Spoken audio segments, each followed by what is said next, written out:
দর্শক, ভিন্নধর্মী একটি ভিডিও উপস্থাপন করছি। ছোটবেলা থেকেই আমার জীবনের প্রতিটি মুহূর্তে পশু পাখিরা ছিল আমার সঙ্গী। তার মধ্যে গিনিপিগ, কুকুর, বিড়াল, গরু, ছাগল, হাঁস, মুরগি, পায়রা সবই ছিল আমার পরিবারের সদস্য। ওদের সাথে কাটানো সময়গুলো আজও আমার মনে অম্লান। আর এখন আমার পরিবারে রয়েছে একটি আদরের বিড়াল আর 10টি কোয়েল পাখি। 10টির 8টি আমাকে ডিম দেয়।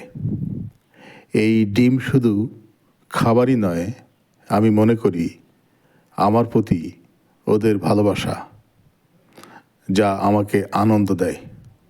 ওদের পরিচর্যা করা আমার কাছে একটি শান্তির জায়গা। আমার ভালো লাগে এবং আমার খুব মনে পড়ে, আমার একটি ছাগল ছিল, খাসি ছাগল, যার নাম রেখেছিলাম শক্করের সম্রাট। আমি যত রাত্রেই বাড়ি ফিরি, আমার বাড়ির সকল সদস্য ঘুমাতো, কিন্তু সম্রাট জেগে থাকতো। যত আসতেই আমি বাড়িতে ঢুকি না কেন, সে একবার সাউন্ড করে জানাতো, মানে বোঝাতো আমাকে যে সে জেগে আছে। এগুলো একটা মারাত্মক বিষয়।